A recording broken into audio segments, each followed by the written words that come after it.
SB19 Stel nahuli kam ang kasiyahan sa bakasyon sa Japan.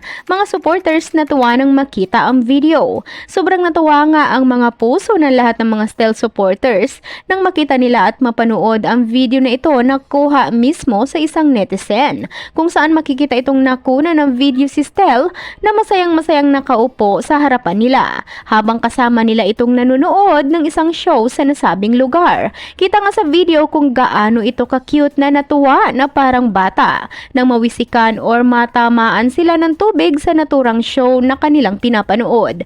Ayon sa mga tagahanga ng binata, deserve umano ng kanilang bias na si Stel ang kasiyahan na kanilang nakita mula dito dala ng masayang bakasyon sa Japan dahil alam ng lahat na naging busy ito ng sobra sa trabaho dito sa Pilipinas. Narito ang ilang mga komento.